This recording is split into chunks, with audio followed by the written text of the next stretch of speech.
Lorsque l'on meurt, notre âme quitte notre corps. Est-ce qu'elle disparaît? Est-ce qu'elle se rend dans les limbes? Ou bien dans un lieu idyllique tel que le paradis? Ou peut-être même qu'elle se rend au fin fond de l'enfer pour y brûler pour l'éternité? Tout dépend de la croyance de chacun. Mais ce qui est sûr, c'est que l'on ne pourra jamais réellement savoir ce qu'il se passe pour notre âme. Notre corps, lui, c'est complètement autre chose. Bien souvent, il y a des obsèques pour le défunt, et on finit soit enterré, soit incinéré. Mais parfois, il se peut que notre corps prenne un chemin un peu différent. Connaissez-vous Elmer McCurdy? Né en janvier 1880, il fut élevé par son oncle et sa tante. Après quelques péripéties allant de pair avec celles d'un adolescent incontrôlable et qui sombre dans l'alcoolisme, il finit par s'enrôler dans l'armée en 1907. Elmer y apprendra de nombreuses compétences, en particulier le maniement de la mitraillette et celui de la nitroglycérine. Mais sa véritable vocation ne prend forme qu'en mars 1911. McCurdy avait quitté l'armée pour se rendre en Oklahoma afin de rejoindre un groupe de pilleurs de banques et de trains. Le voleur avait l'intention d'attaquer un convoi ferroviaire, l'Iron Mountain Missouri Pacific Train, qui était censé transporter 4000 $. Et c'est ce qu'il a fait, avec ses complices. Mais ce n'est pas parce que quelqu'un est un voleur qu'il est forcément bon. Pour ouvrir le coffre, ils ont utilisé de l'explosif. Et dans l'explosion, ils ont fait fondre la quasi-totalité du butin. Résultat des courses, 450 malheureux $. Mais la bande ne s'est pas arrêtée là. Elle s'en est ensuite prise à la Citizen Bank de Chotoka, au Kansas. Malheureusement pour eux, le coffre était digne d'un vrai coffre-fort, résistant à toute tentative d'ouverture. Ils se sont alors contentés de 150 $. Après 2 échecs, la bande s'est séparée et McCurdy s'est réfugié dans une ferme de son ami Charlie, qui habitait en Oklahoma. Plusieurs semaines de débauche plus tard, le 4 octobre 1911, Elmer et 2 de ses complices se sont remis au travail. Et ils attaquèrent le Katy Train, près de Okessa, un butin de 400 000 $. Inutile de vous dire que c'était le saint graal pour ce voleur raté. Néanmoins, jamais 203, n'est-ce pas? Encore là, ce fut un lamentable échec. Lors de l'attaque, McCurdy et ses compères se sont trompés de train. En conclusion, 46 $. Et pour ne pas repartir les mains entièrement vides, quelques bouteilles d'alcool. Elmer retourna ensuite à la ferme de son ami, avec les bouteilles qu'il se fit sûrement un plaisir de boire avant de s'endormir ivre-mort. Pendant ce temps, il se trouve qu'un groupe de shérifs était sur sa piste. Après tout, même si le bandit n'avait pas volé énormément d'argent, il avait quand même commis plusieurs crimes, ce qui lui valut d'avoir sa tête mise à prix. Le 7 octobre 1911, la ferme fut encerclée. McCurdy n'avait aucune échappatoire. Et ce qui est censé arriver lorsqu'un bandit armé se retrouve pris au piège avec les forces de l'ordre, arriva. Une fusillade éclate, et Elmer McCurdy meurt, tué d'une balle dans la poitrine, à l'âge de 31 ans. Ce fut la fin de Elmer McCurdy. Ou pas. Le corps du bandit est amené à Pawhuska, en Oklahoma. Il sera embaumé par le croque-mort Joseph L. Johnson. Ce dernier avait une technique bien particulière dont il était l'expert. Embaumant à l'arsenic. Il l'a alors utilisé sur Elmer. Et personne ne réclamant le corps, le croque-mort décida de l'exposer dans son magasin, comme preuve de son savoir-faire. Puis par la suite, il fit payer la visite, pour pouvoir observer l'homme qui ne voulait pas se rendre. C'était devenu une véritable attraction, tellement populaire qu'elle a bien sûr attiré les plus avides.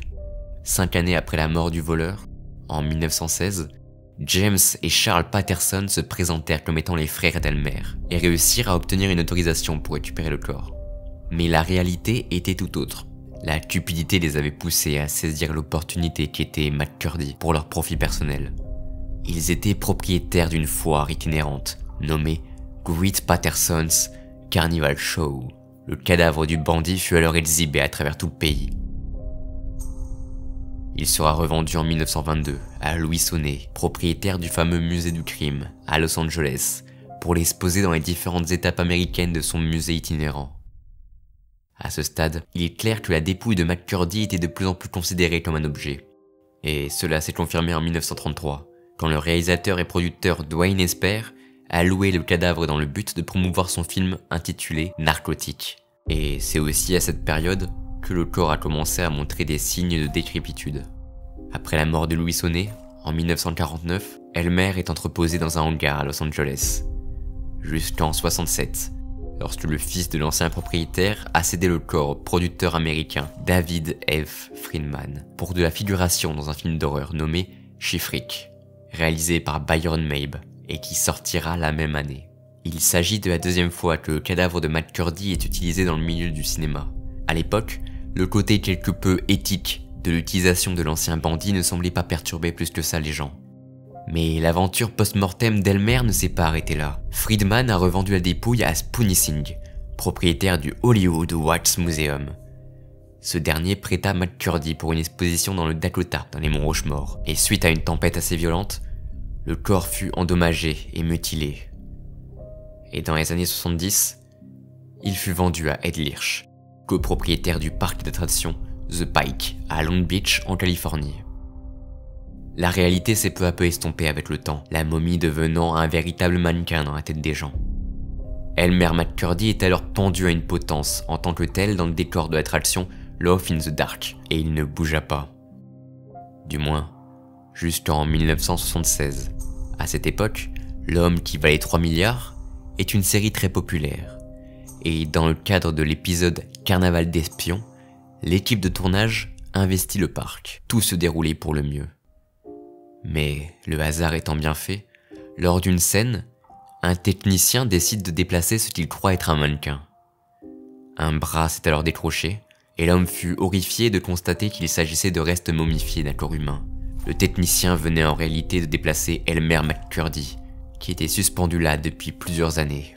La police fut appelée, et ils ont remis la dépouille à un médecin légiste qui put d'abord constater la vieillesse de l'embaumement, datant d'une époque lointaine. Dans la foulée, il a trouvé 2 objets dans la bouche de la momie. Un ticket d'entrée pour le musée du crime, ainsi qu'un penny de 1924, rappelant ironiquement l'obsession du voleur pour l'argent.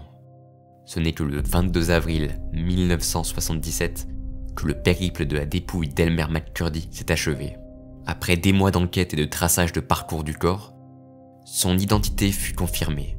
Et alors, Elmer McCurdy est enfin enterré au Summit View Cemetery de Guthrie, dans l'Oklahoma. Afin d'éviter tout risque de vol et de vandalisme, le cercueil a été recouvert de ciment. Et ce jour signa la véritable fin pour l'homme connu comme étant le minable voleur au destin incroyable. Enfin, là encore, pas tout à fait, puisque même si le corps ne bougerait plus jamais de place, son histoire fut racontée encore et encore, jusqu'à aujourd'hui, propageant son existence à l'oreille de tous. Toutes ces péripéties se sont déclenchées purement et simplement par l'appât du gain, qui, ironiquement, a aussi causé la mort de McCurdy. On finira tous par mourir un jour, et alors, la chose qui restera sur cette terre sera notre enveloppe charnelle, et son sort ne dépendra pas du tout de notre volonté. Si vous aviez à choisir, préféreriez-vous que votre dépouille vive une aventure aussi chaotique que celle d'Elmer McCurdy, ou bien souhaitez-vous que votre corps repose quelque part pour l'éternité, pour au final terminer d'une façon ou d'une autre, en poussière?